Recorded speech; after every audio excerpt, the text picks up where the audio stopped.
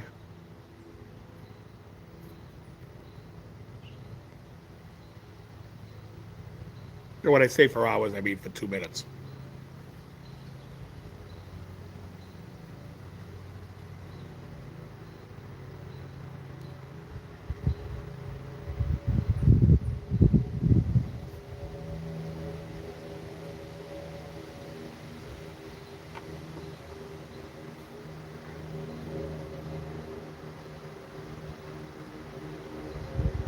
Idaho 44K Sky? I don't even know what that is. Well, what happened was there's a case where a girl got arrested for backing over her boyfriend and killing him and leaving him in a snowbank. But nobody saw it. She didn't think she had happened. She wasn't sure. And people were at the scene afterwards, and now they're starting to realize that maybe the police weren't doing their job or were kind of covering something up. I don't really know. I haven't really seen a whole lot of it. I just know that regardless of what the case is, the case they have against the girl is so weak. I can't imagine how they're going to convict her. But the case is called the Karen Reed, I think is her name. Look it up, Johnny. It's pretty crazy. And this guy was driving around, this guy Turtle Boy, I guess he's got a channel. Somebody just brought this up to me last week. And he was driving around my town trying to reenact the evening and all that. Anyway, it's been pretty interesting.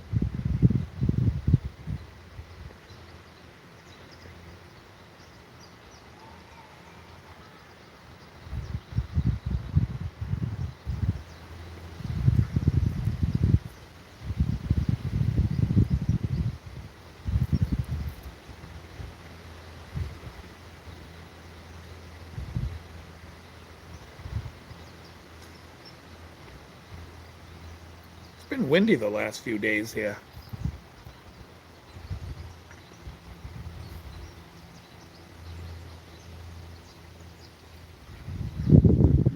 I've been doing one meal a day. Today I have a steak, bacon, 3 eggs. What else am I eating today? Piece of cheesecake. This guy came up to me in the gym today. I think he's going to do the 30-day challenge and try to see if he can do it for 30 days. I told him he doesn't have to do one meal a day. He can eat twice a day, 3 times a day, but you really got to cut out a lot of shit.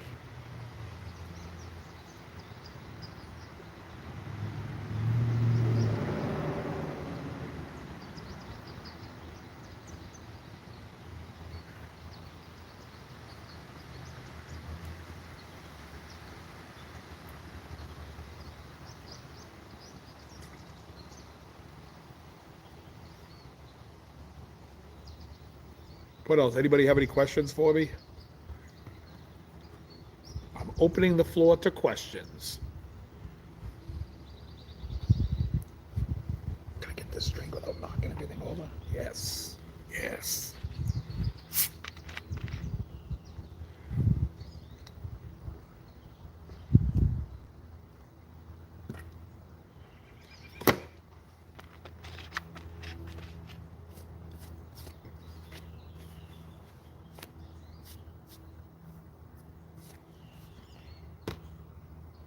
Did I miss anything?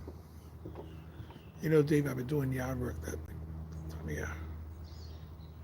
I'm not married. Guitar, Jeff. I am a single gentleman.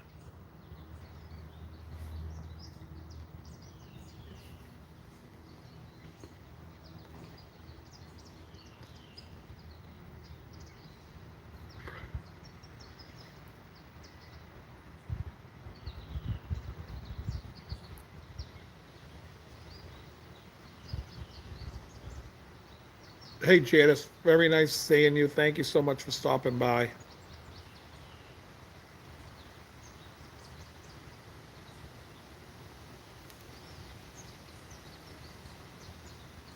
I need to set up my game on video, Dave, and yeah, Bad Luck Blue Eyes is a great song. Yeah, it's great. We're going to try to perform it next Friday, a week from today.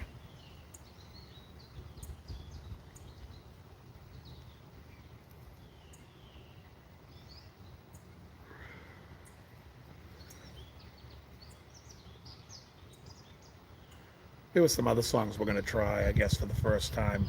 A little bit more rock stuff. Silver, blue, and gold.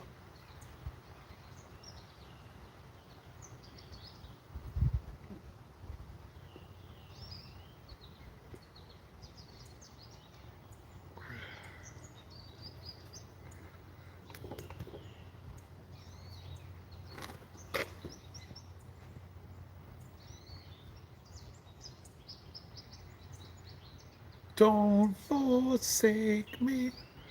You know what's a great song was, you guys familiar with Cut Loose by Paul Rogers? It was like right after he left Bad Company in 83 maybe. The album was called Cut Loose, but the song Cut Loose is such a great song. To me, it's like a Bad Company song. It's really good. If you don't know it, check it out.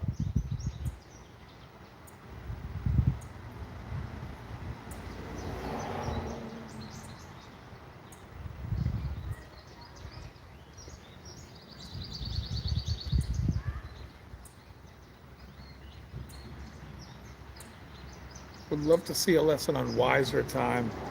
Da, da, da. Is that Open G, that song? Da, da, da. I love Wiser Time. Great song. That's Amorica, right? On the album Amorica.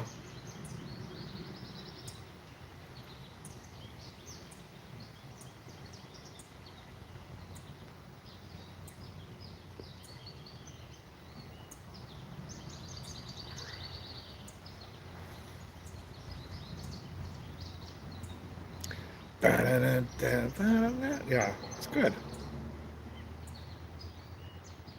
I like the Black Crows. I hate the hits.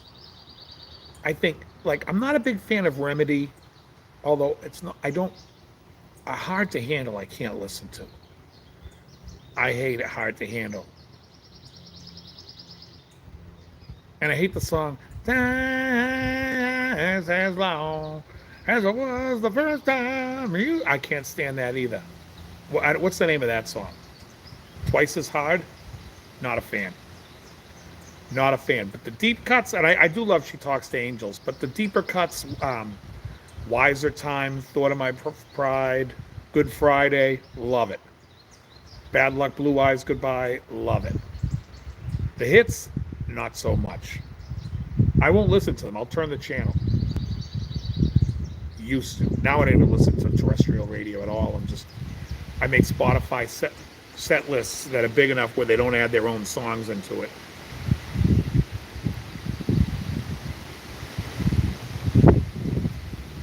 Yeah, they're a great band.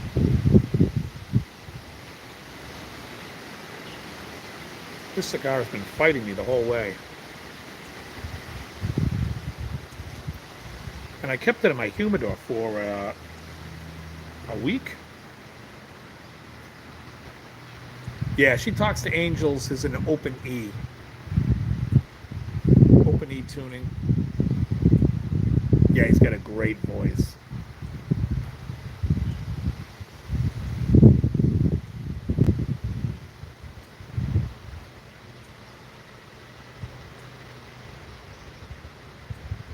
Yeah.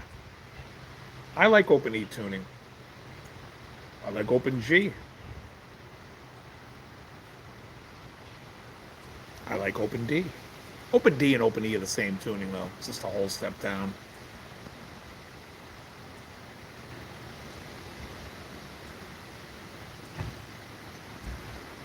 Yeah, Chris Robinson has a great voice.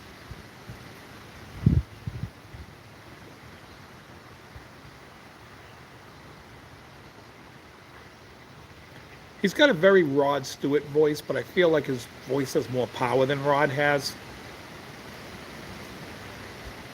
And I don't love Rod Stewart. Like, I think every album he's put out, there's like one or two really great songs on it, but the rest of the record, there's so much filler on his stuff.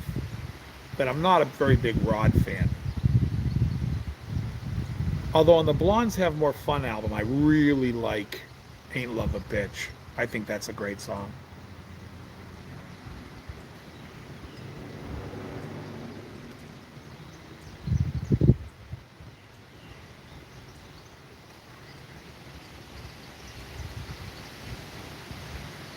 3 Time Loser's a great song. The Black Crowes need new stuff. I think they were playing the crap out of it. Shake Your Moneymaker, it's time for this. Yeah, I mean, if they did a gig where they didn't play anything from Shake Your Moneymaker, I would be fine. Because to me, those are the songs I'm not like I said, Twice as Hard, Hard to Handle. I don't want to hear it. Sorry. I never liked it. Never liked it. In fact, that really made it difficult for me to get into them. It wasn't until the second record came out when I heard Thorn in My Pride, and I was like, oh, these guys are good. Because I was like, that is interesting. Uh, it's a great song. It's very Stones-ish and yet original. I liked it a lot.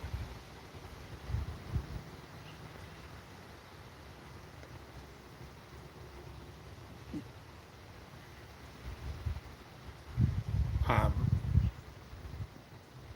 I put a mix together on Spotify because of the show on Wednesday where we talked about the greatest rock songs of all time. And for me, like I said, top three for me would be Kansas, Carry On My Wayward Son. It could even be number one. I just think of it as such an iconic rock classic. And it came out when I was probably, I think, 8 years old. And to me, it's always been a staple on the radio. And it's just, I never get sick of that song. And then when I was done, I smoked a cigar after that show. And I thought about it and I was like, another song would be Styx Renegade. I love Renegade. I think of that as such a classic rock anthem, where more so than like they had Black Dog, and Black Dog was high up on the list. What else was on that list from the Immigrant Song? And I'm like, if I'm thinking of classic rock songs, like the greatest rock songs of all time, and I have to think of a Zeppelin song, 10 Years Gone comes to me. I think it's their best song. Just that whole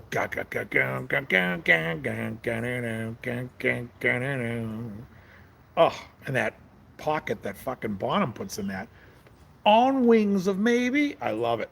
It kind of makes me feel sometimes. Oh, Blue Collar Man's another great song from them. There's a great song on Foreigner's Double Vision album called Lonely Children.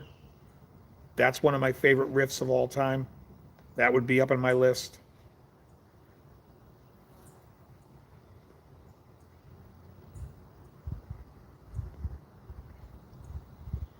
And I have to say, I was never a huge Jethro Tull fan. I love songs like Aqualung. I think that's a song that's like, if somebody said that's one of the greatest songs of all time, I can't argue with it because I never get sick of it. And I think it's cool and it's interesting. And the solo I could sing. I honestly think that I like Teacher better. And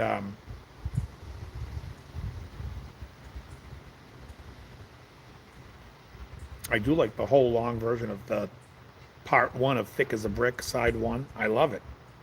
But I don't know if I could put it as the top song of all time. But Locomotive Breath, I always found a little bit too gang, gang, gang, gang, gang, gang. I don't know. There's something about it that I just feel is hokey, obvious maybe. Whereas Teacher has that boo doo, boo doo, boo doo doo, boo doo. Well, the dawns are coming. Da-dum, da-dum, there must be a said my name's the teacher. Oh, I love. Hey man, what's the plan? What was that you said? Oh, I love that. I love that. To me, that's got a great. And hymn 43.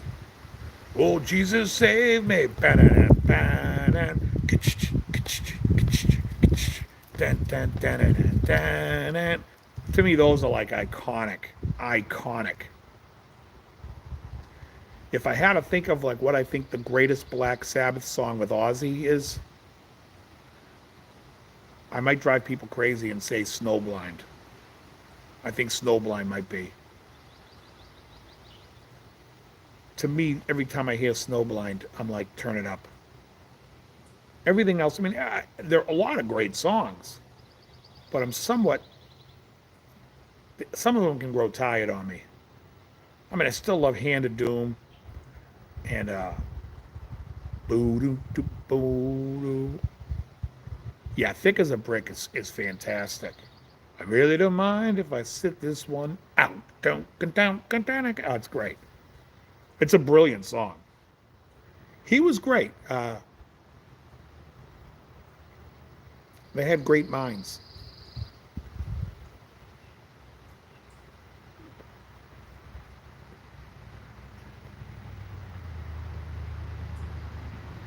Like if you could only pick one Yes song to be the classic, one of the greatest rock and roll songs of all time, I don't know how you don't put Roundabout in the top 10. When I was a kid, Roundabout was rock and roll radio. Fairies Wear Boots is good. That's one that kind of like I get a little tired of just because I don't know, lyrically it doesn't do anything for me, whereas Wicked World, when he's like, you know, they can put a man on the moon quite easy, while people here on Earth are dying from old diseases. I love that. And I'm not so sure they put a man on the moon quite easy.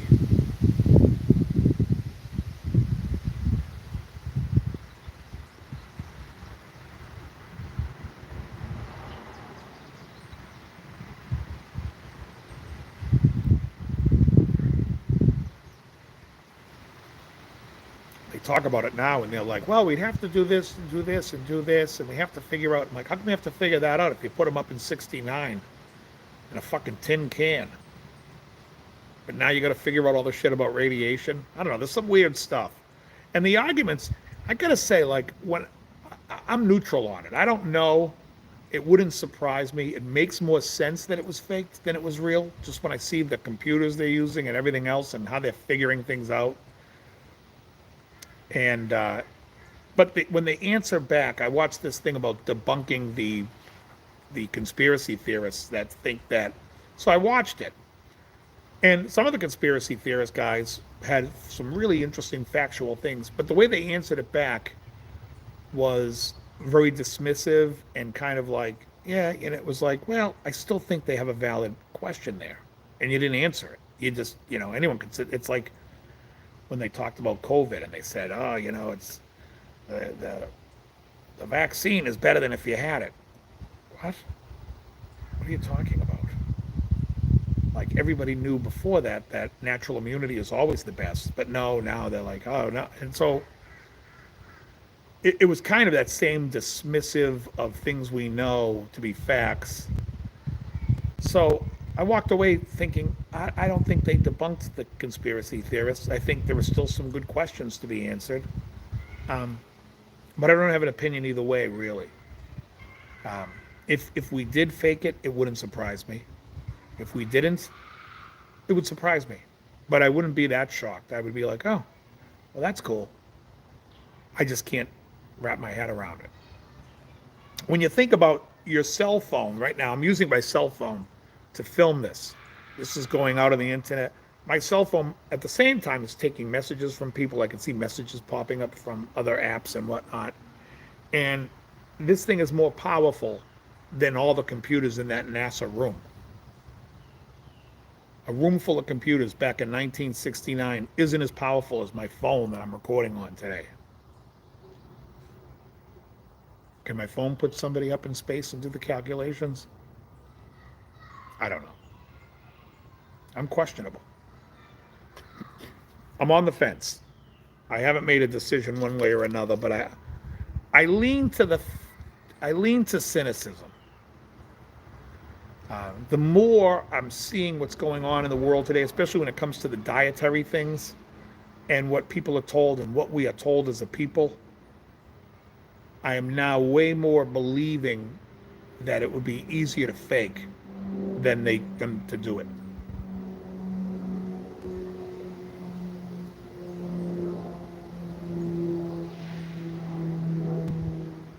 which doesn't mean they didn't do it. It just means they've taken their integrity away from me, and they've lied about a lot of things, and so now I have to question everything. And you know, the same thing goes into, like, if we talk about physics, and you talk about science, or you talk about anything. Like, people talk about guitars, and you could sit there and say, well, this wood it does this and does that, and the guitar companies that make it, they have a stake as to why they're going to tell you that. So you buy different woods and you have different guitars, and they have skin in the game.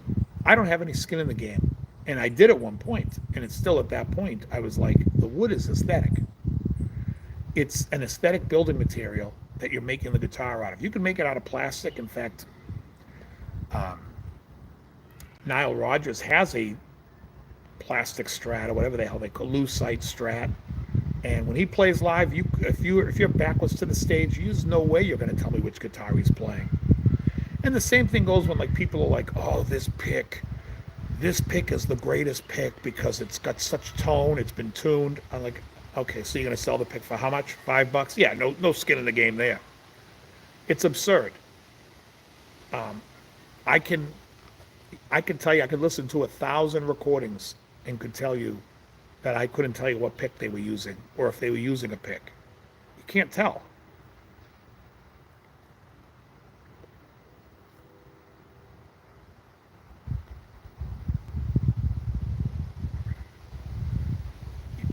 It's just nuts. And the fact that people can say that, and the ones who argue it the most, especially online, if you ever get a chance to hear them play, they can't. Now, some can. I've talked to a guy who can play guitar, and he was telling me he likes this kind of wood because of that, this, and this, and I'm just like, okay, well, you're an idiot. Because from the audience point of view, I was in the audience, I wouldn't know that neck was a fat neck or a thin neck. I have no fucking idea what you're playing. I heard that same tone from this guy over here playing that amp, and that guy's playing a completely paper-thin neck on an Ibanez. I can't hear the fucking difference.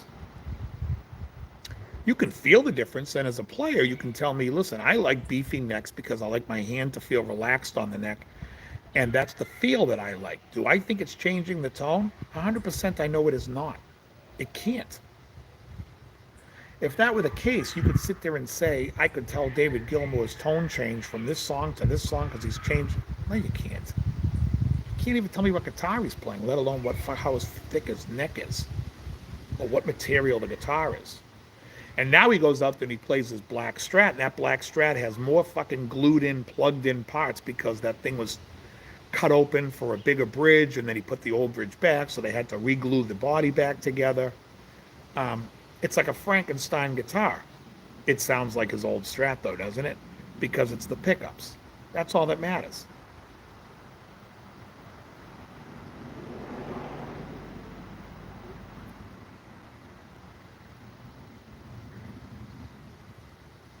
People will tell you, oh, no, you can tell a 335 has a tone. You can hear Larry Carlton's tone. I think it was Larry that said on his third album or his second album, there's a picture of him with a 335, and the review of the album was, Mr. 335 is back with his classic 335 tone.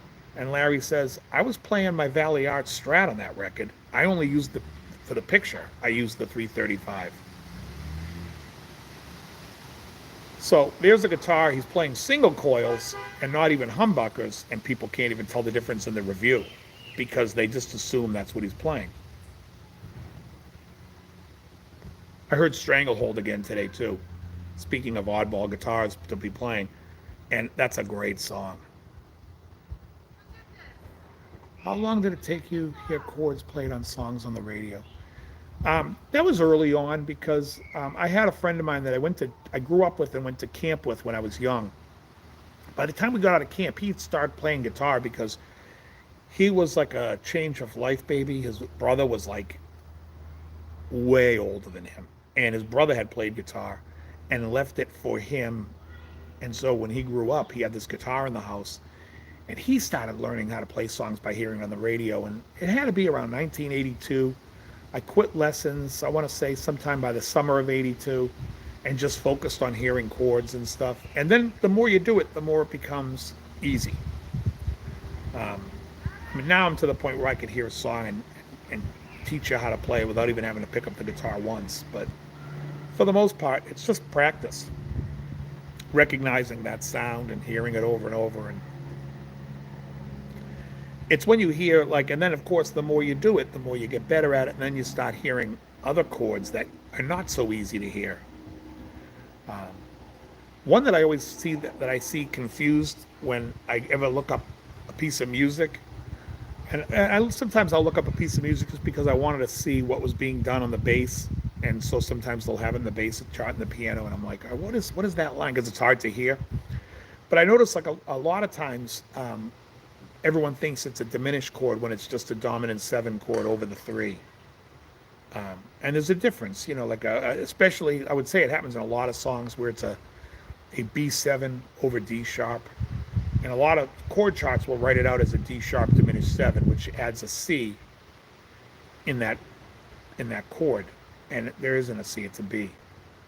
So, but yeah, after a while you get used to hearing it. You can hear it on the records. It just takes time.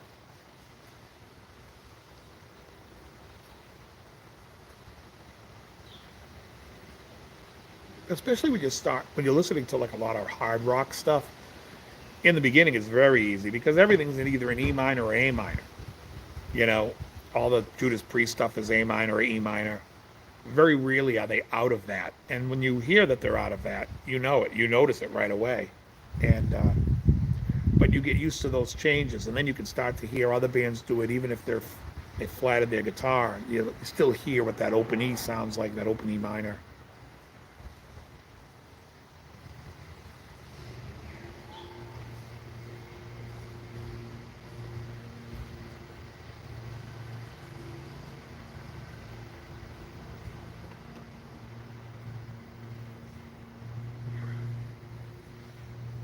This cigar's a long smoke because it really doesn't have the draw that I really like.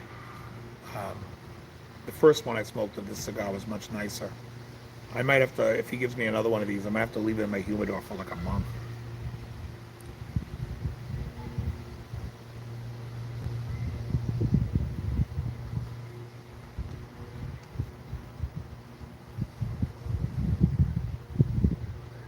What other questions?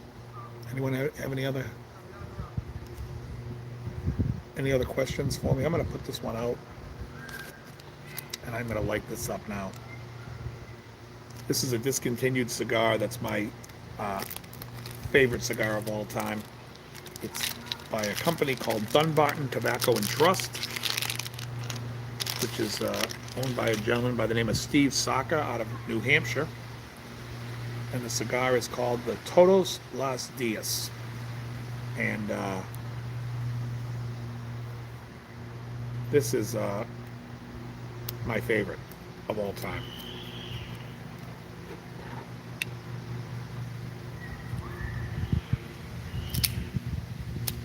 So good.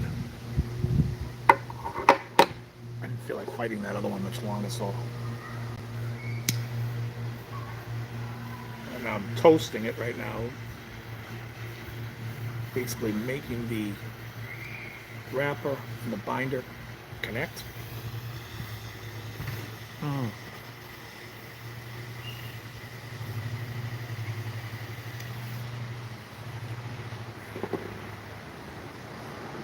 You can see right away what a difference the draw is. This is also a much stronger cigar. This is heavy duty. This is a cigar that most people will find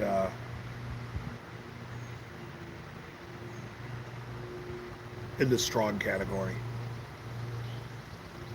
I dig it. So yeah, I'm going to do a Steve Wariner lesson coming up, and I had an R&B song. I think I might teach "Bad Luck" by Harold Melvin and the Blue Notes. Um,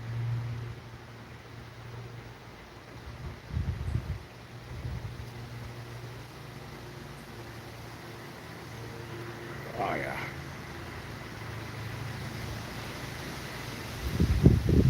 Excellent. Now it's getting really cool.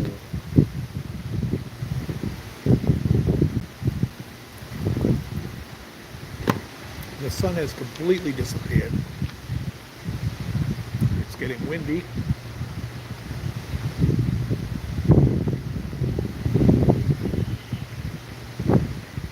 You see me brushing my shirt like this. I get these trees that keep dropping all kinds of stuff on me.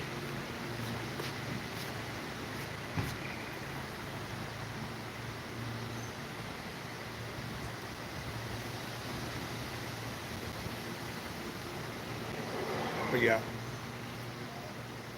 Another thing, if you're already playing guitar and you're good, or you think you're good, one of the things to work on is subdivision of time. I notice a lot of guitar players don't understand time or think about it. They just feel it. And you should really get a grasp of understanding division of time. It's really important.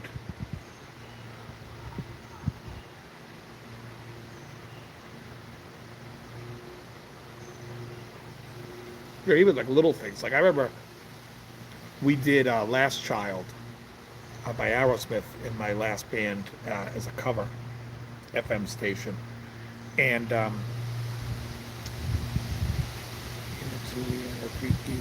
there's the note, the chord is played on the second 16th of beat 3, and to get people to play that or understand it, they can't count 16ths, or they don't understand time. And I've gone to many open jams where we played the Allman Brothers whipping post, where I have to tell people, listen, you're trying to feel where that feel is.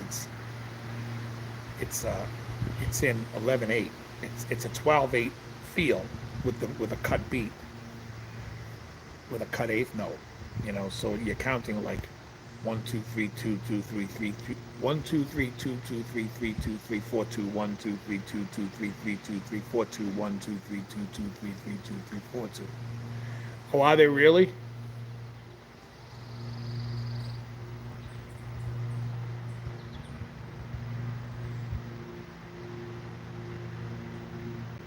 Well, I look over here, the sky is clear over here now. There's the sun. It's coming out of that cloud over there. There's clouds all over here now, though. Yeah, they're moving pretty quick. But learning time is important. And there's a video that I did, understanding time, or these are tough times, and discussed how to count odd times. But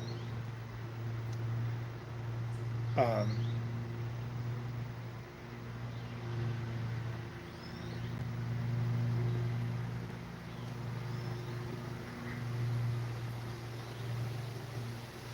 big time running east is going to be through here too. Well, it's going to get to you way before me then, because you're all the way out Indiana. What's that, like a, I don't even know how many hour drive that would be. 12 hours, 9 hours.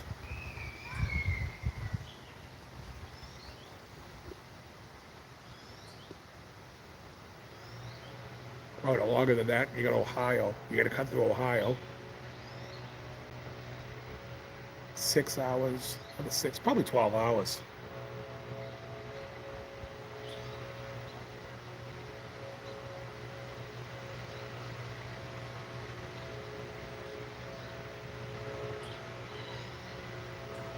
Oh yeah, it's supposed to rain here tomorrow morning.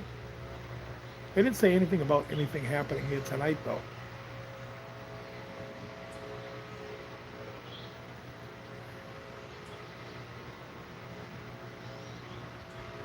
Yeah, it's supposed to rain all day tomorrow.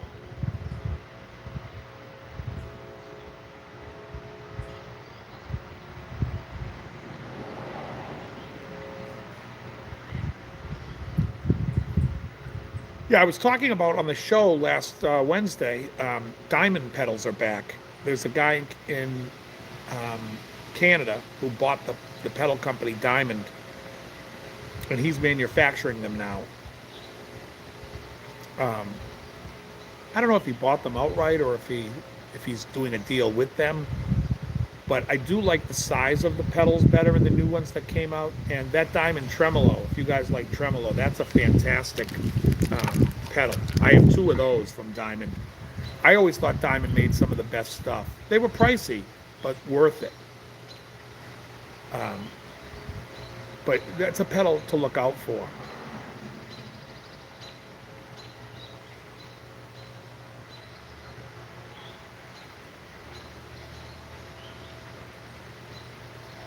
I love tremolo. I think it's one of those pedals that I really dig.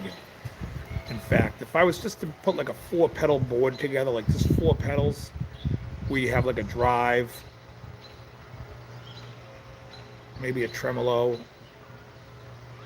a reverb, and a delay, I would definitely for a drive use the Soloist or Dualist by Kingtone, the Diamond Tremolo.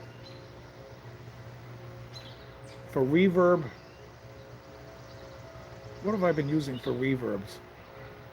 I have a New Neighbor reverb, although my favorite reverb is the Blue Sky from Strymon. So that would be one of that one I would use. And the delay, what delay would I use?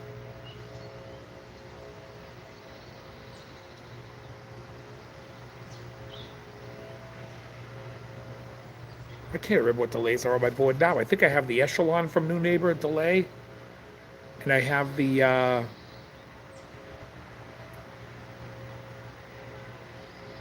whatever the hell the one's called by TC Electronics delay is a nice delay. Although I do like a tap tempo, but those would be the four pedals. Let's just say I would stick with the New Neighbor stuff. So I would use the New Neighbor reverb, the Echelon delay, and the New Neighbor reverb would be, I think it's called the Seraphim. No, sorry, the Blue Sky. I would use the Blue Sky reverb. So Strymon reverb, New Neighbor delay, Kingtone Soloist or Dualist, probably the Soloist. Yeah, the Soloist, and then the Diamond Tremolo.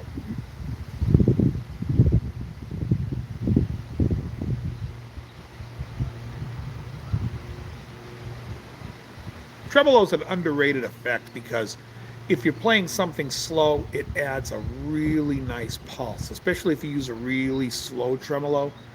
And you don't have to keep the depth on that high, but it just gives like a breathing to the sound. It's just really nice.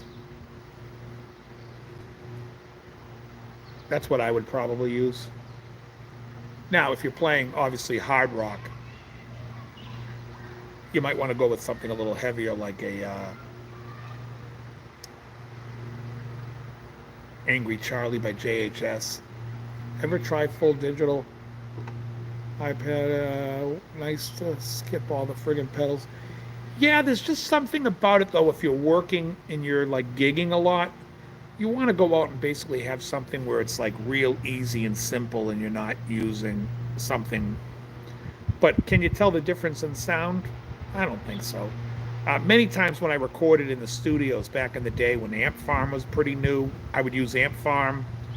I'd use the old rack mounts. Sans amp was outstanding. I mean, you couldn't tell that from an amp. I would play that on a lot of sessions, and people would ask me what amp I was using. I'm like, that's just a Sans amp. I'm just direct. But the Sans amp rack mount was really good. I've used the Digirac, the 11. All that stuff is good. It's just, if you're going to use it like in the studio, that's one thing. But then what are you going to go schlep it around and bring it to gigs? I don't know. There's something about a real amp. Like if you're playing in like a hard rock band, there's something about an amp that pushes air. You know what I mean? So I have a Marshall 50 watt. What's that amp called? The 2501 I have. And I also have the Mesa Boogie, the single rectifier. Yeah, modeling's fantastic. I mean, like I said, you can't tell the difference. I did a session with where I used my dual rectifier, was the rhythm guitar, and the lead guitar was a Line 6 Flexstone. You couldn't tell the difference.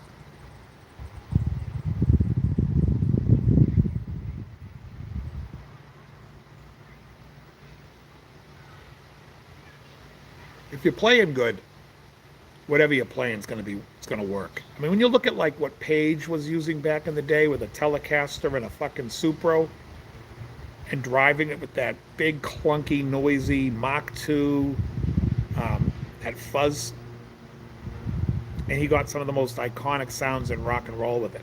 You know what I mean? He played Cashmere on a Dan Electro, and again, one of the most iconic sounds of all time, and one of the cheapest guitars of all time.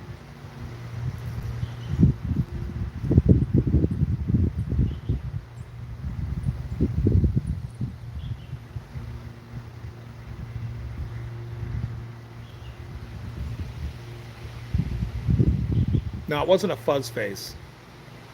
It wasn't a fuzz face. He used the Mach 2. If you give me a second, I'll think of it. It's the company that makes the color. They make color sound. It's that company in England. Somebody put what the hell Jimmy Page's fuzz was, and he used the Mach 2 version.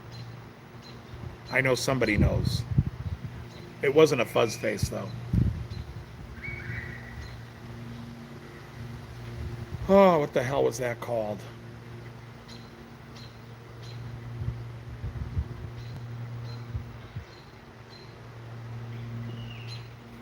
The letter T keeps popping in my head. I think it starts with a T.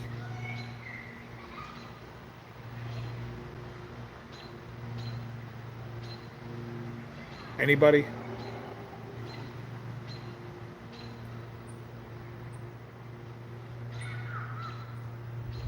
Bueller? Bueller?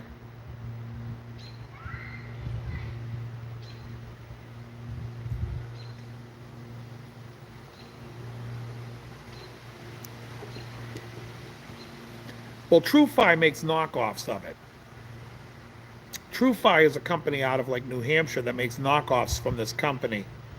They make the color sound. The original is made in England. What's the pedal Jimmy Page used, Johnny? It's the fuzz that he used back then. It's called and it's a Mach 2 is the version he used. Um,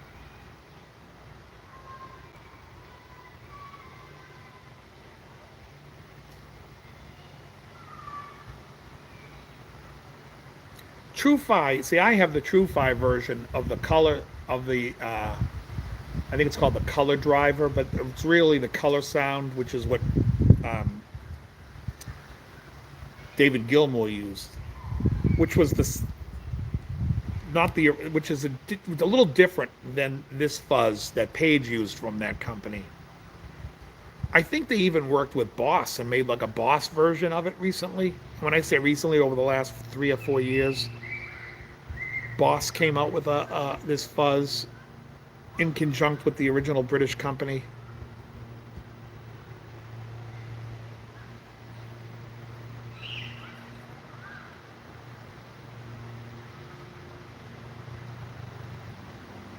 Thank you, Alex. The tone bender. Yes, thank you. Thank you very much. Yes. Jimmy Page used the tone bender Mach 2. That's what he had back in those days.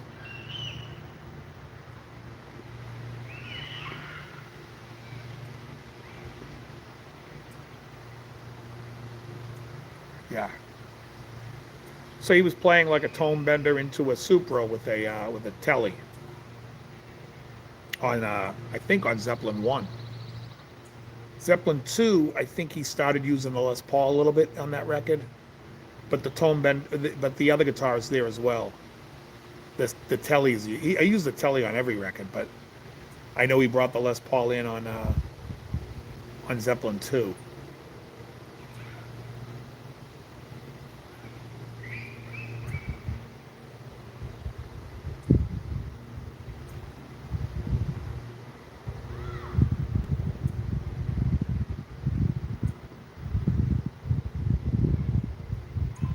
The other thing I notice is people, like when they play their guitars and amps and whatnot, they make the guitar sound a lot darker than what people are really recording.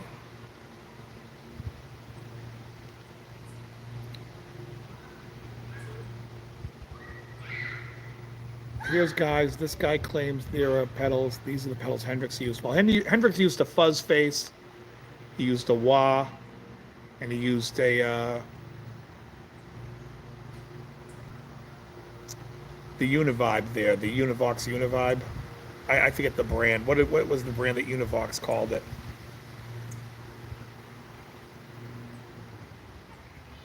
I can't remember the name of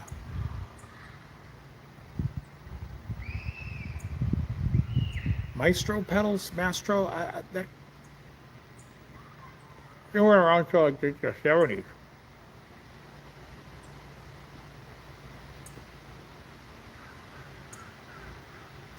No, Hendrix had a fuzz face. He had a wah, and he had the Shanai, the Shanai Univibe. Shanai. That was Univox. Shanai. I don't know how to pronounce it. I'm not Japanese. Shanai Univibe, which I think Full Tone makes a great Univibe. And there's a company out of the Czech Republic that makes a fantastic Univibe called the Moon the Moon Vibe, I think it is, the version 2. And you can check it out, this guy Bjorn on the Gilmore-ish website. If you want to check out a cool website, the Gilmore-ish. Or you can just YouTube Gilmore-ish. Um, Bjorn, I think his name is.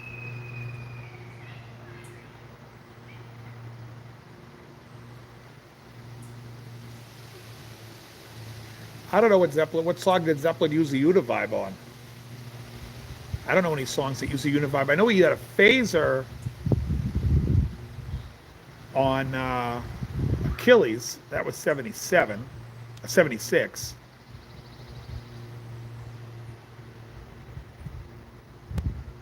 Maybe, no quarter. I don't think anything earlier than that. I don't even know what that effect is.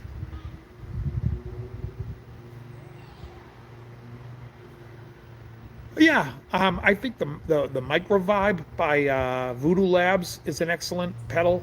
Where if you don't want to deal with the Univibe, it's got a great tone to it. That Micro Vibe is awesome. I think the Deja Vibe from Full Tone is an outstanding pedal. The Moon Vibe from Electric Orange is a great pedal out of the Czech Republic. There's the Red Vibe. I can't remember what the name of the company is. It's a red pedal. That's a really nice vibe.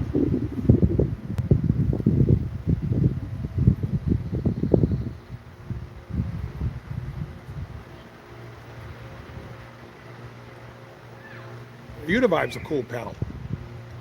It's definitely a cool sound, and you definitely have to put it after the fuzz to get that sound after the drive, whatever the drive is, to get that Robin Trower Hendrix sound. Otherwise, it sounds well. Gilmour used it. He used the Shea Univibe on Dark Side of the Moon. He used the Univibe. He took it off his board, I believe, for Wish You Were Here. Wish You Were Here sounds more like I think Wish You Were Here is a chorus, but it doesn't have that pulsing. It's just a chorus. But Us and Them is clearly a Univibe.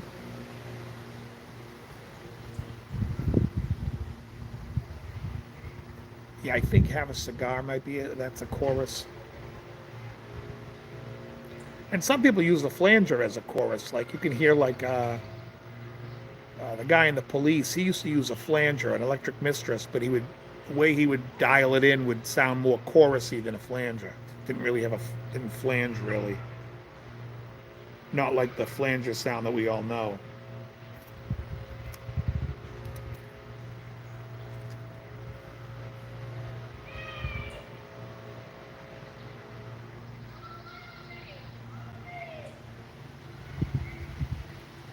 This cigar is, I hate to say it, Cohiba. I looked up the price of that cigar. That cigar that he gave me was $82 if you want to buy it online. This cigar, which they don't make anymore, I got them for like 11. Better cigar.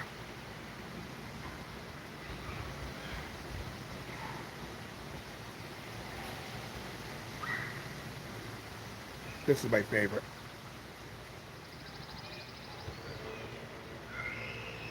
If you guys want to buy me a Christmas gift this Christmas, try to hunt down an extra box of Todos Los Dias from Dunbarton. They come in a box of 10.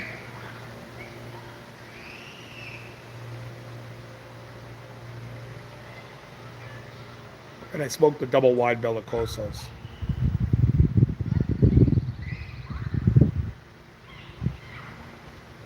I'm holding this up like, because this would be like a good screenshot. You ever see like the guys when they do the mukbangs and they eat food and the guy's like, wait, let me take some pictures. And then he's like, they make like the most ridiculous faces. It's like, well, you could have edited this out of your video. We didn't need to see you make a ridiculous face for your thumbnail.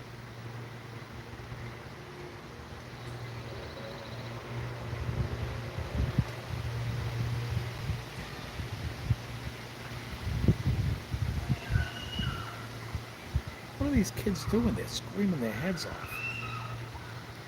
Can you guys hear the kids screaming in the background or no?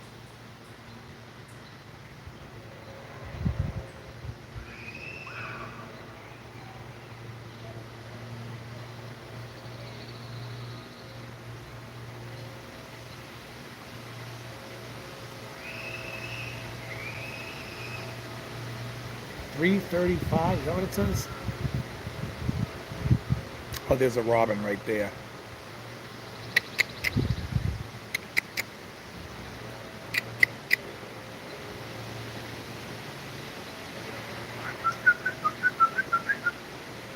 It's coming close.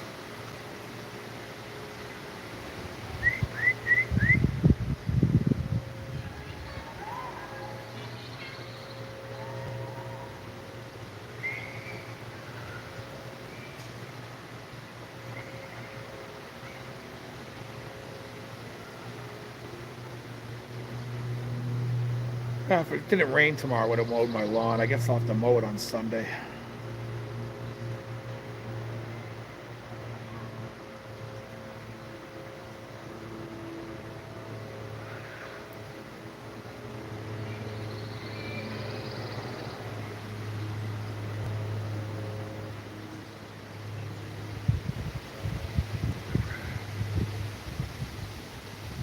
What else? Anyone have anything else they want to say? Want me to answer questions, or am I going to call this a day?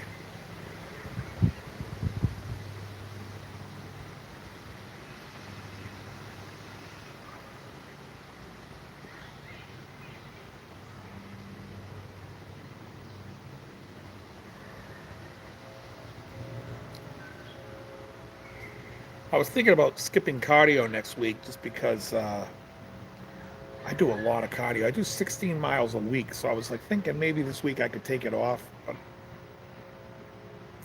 This coming up week, just to see if I could, if it changes how I feel about my workouts.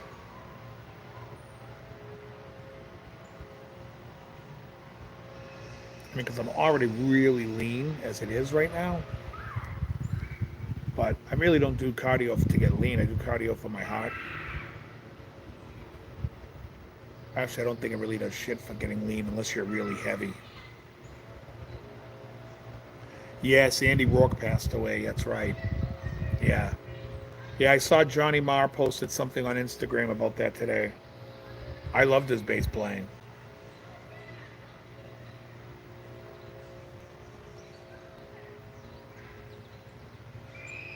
Step away for. Oh, you need to step away for a minute or two. Okay.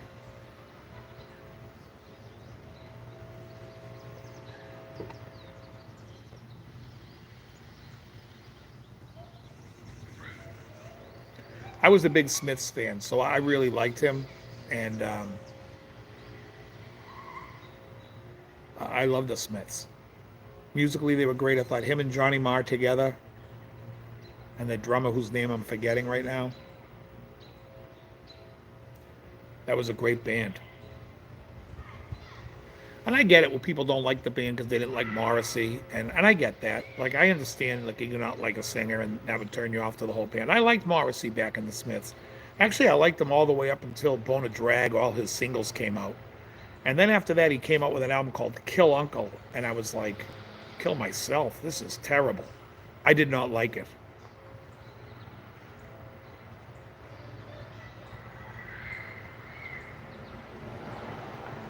And I haven't really liked the Morrissey records since then. But I love all the Smith stuffs. And I don't think there's a bad record in the mix. I think they're all great. Great band. And it's also some really interesting guitar stuff. You know, Johnny Marr played some real interesting guitar stuff. And I think people don't pay attention to some of the nuancy stuff that he did with the open E string, and just good.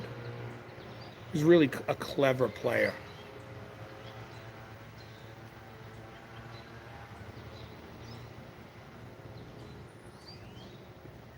I also love about his on Nine Bomb too with the, which I love that record.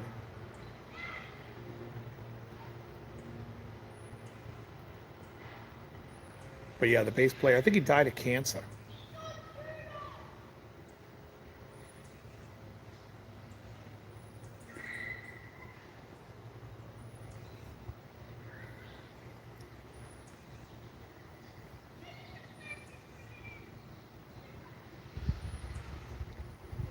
Chuck, who hasn't been on my show in a while, Chuck's been working a lot, and he just has a lot of stuff also going on at home, so he hasn't been able to come on the show. But Chuck loves this cigar as well. We both of us like real heavy cigars, like the strong flavor, more so than some of the other guys that we smoke with. There's a guy Nathan who's carnivore, and he likes them heavy too. But I don't know if he likes them as heavy that Chuck and I like.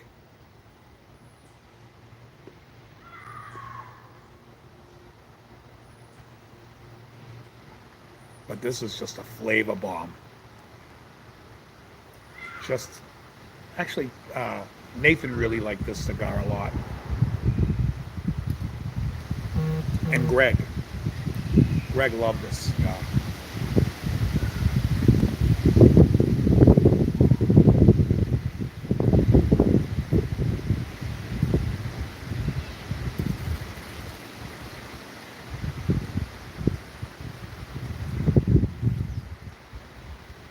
Well, something happened. Reconnecting. How's the picture look? How's the picture today? Because when I went and watched my last one, I was like, oh my God, the picture was terrible. Is the picture okay today? How's the quality of the picture?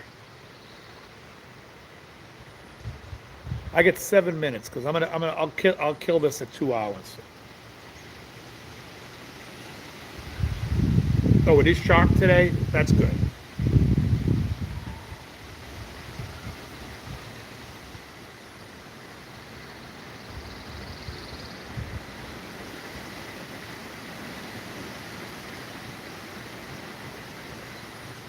Yeah. Oh.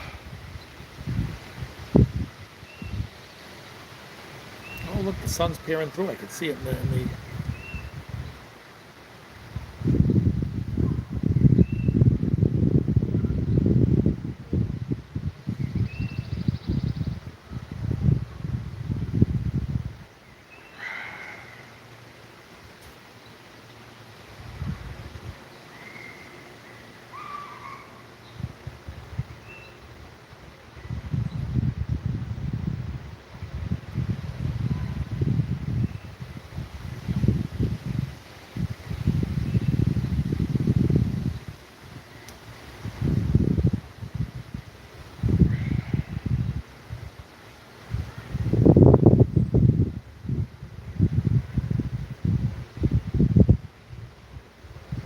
Maurice, where are you out of? I see you in these chats every now and then. Where are you out of?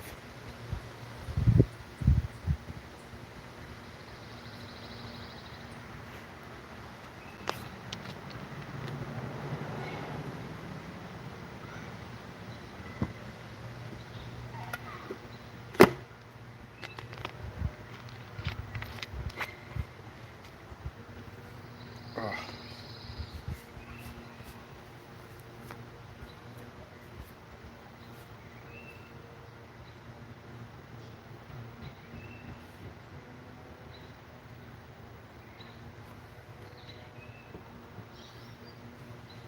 Sorry. Oh, you're in England?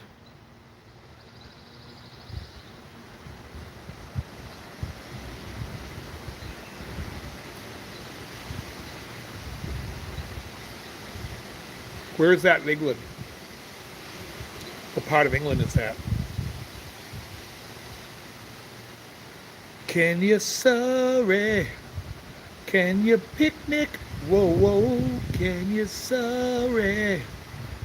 Can you picnic? Oh, whoa. Come on down to the Stone Soul picnic. These are the things that keep landing on me.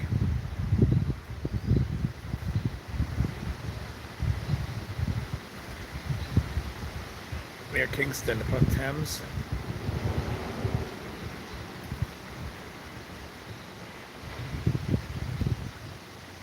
There's a street in Newport, Rhode Island, and it's spelled the same way, and everyone calls it Thames. I'm like, how the hell is this not Thames? It had to have been named after it, but they call it Thames. Fucking Rhode Islanders.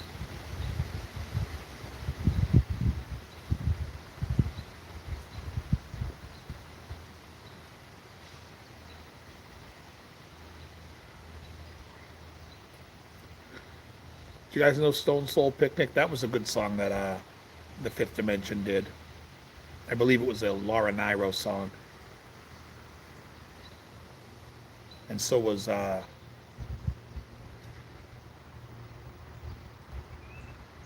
Wedding Bell Blues. Won't you marry me, Bill? I love you so I always will.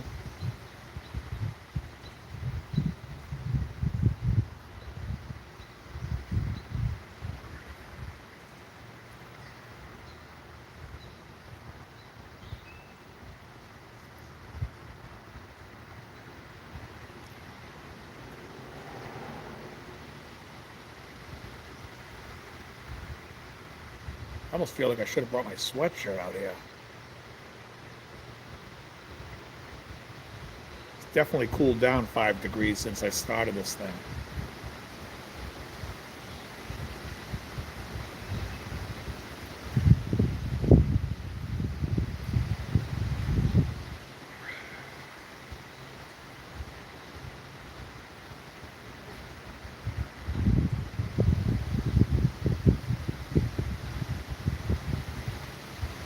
I love you so I always will. Marry me, Bill. Anyways, that's it. I don't really have much more to talk about. Um, Depending on tomorrow, if it rains, well, it's supposed to rain. I may do a lesson, which will come out on Monday, but if I don't, you'll know on Monday. And then Wednesday, the DL show will be back.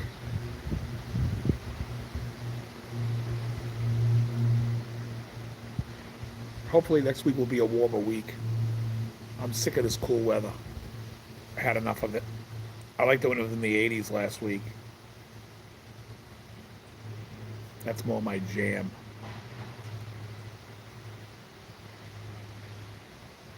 No humidity.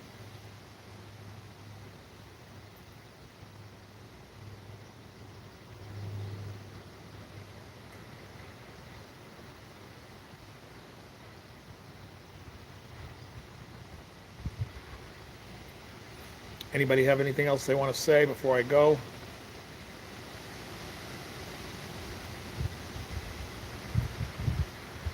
Bueller. Bueller. Bueller.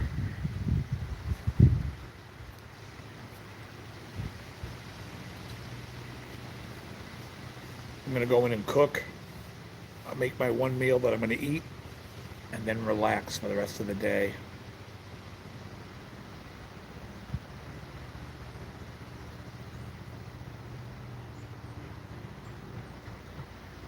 You too, Maurice. Have a great week. Have a great weekend. Everybody be good. Be healthy. And I will see you guys. I'll see you guys later. Thanks for hanging out with me, and I'll talk to you guys soon. All right, very good.